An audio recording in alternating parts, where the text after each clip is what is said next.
Sementara itu, Bolo, impor beras yang menjadi pembicaraan nasional disikapi Bupati Lamongan Yuhronur Effendi. Ia menegaskan Lamongan tidak perlu impor beras karena dinilai dapat merusak harga di tingkat petani. Juga saat ini Lamongan adalah penghasil padi tertinggi di Jawa Timur dan tertinggi nomor 3 nasional. Bupati yang akrab disapa Pak Yes ini menjelaskan, meski saat ini sedang pandemi COVID-19, beras di Kabupaten Lamongan dalam kondisi surplus, sehingga tidak perlu untuk impor. Untuk memastikan stok beras dan gabah, Pak Yes sudah melakukan pengecekan di gudang Bulog Sukorejo Lamongan. Mengenai harga gabah yang anjlok, Yuhronur mengatakan akan mendorong Bulog Sukorejo Lamongan dan Bulog Karanggeneng Babat agar segera melakukan percepatan penyerapan. Ia juga menghimbau agar lumbung-lumbung pangan di Lamongan segera melakukan penyerapan untuk membantu supaya harga gabah bisa naik. Menurut Yuhronur, gerakan Ayo Beli Produk Lamongan juga bertujuan supaya beras dan gabah segera terserap dalam konsumsi masyarakat.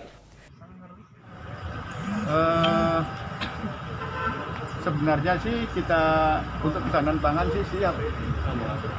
Lamongan ini surplus ya, sehingga saya pikir di Lamongan khususnya kita perlu lah untuk impor beras itu. Sementara itu, Ansori, anggota Komisi B DPRD Lamongan, juga menolak kebijakan pemerintah untuk impor beras. Pasalnya, harus melihat kondisi kebutuhan pangan secara nasional. Jika mengacu pada tahun 2020, maka pada tahun 2021 kebutuhannya 31 sampai 32 juta ton. Sedangkan produksi dalam negeri untuk tahun 2021 sekitar 30 juta ton.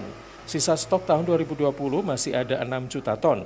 Artinya masih ada kelebihan stok antara 5 hingga 6 juta ton.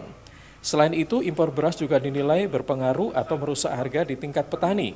Sementara Lamongan adalah penghasil padi tertinggi di Jawa Timur dan tertinggi nomor 3 secara nasional. Dengan adanya kebijakan impor beras ini, tentu kami menolak secara keras kebijakan impor ini.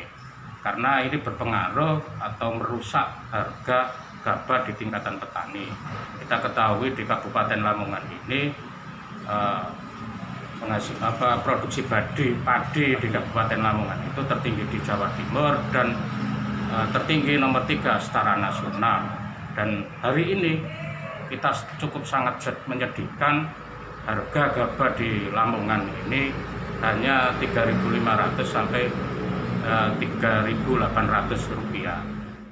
Dari Lamongan, Heru Kuswandi, Arek TV melaporkan.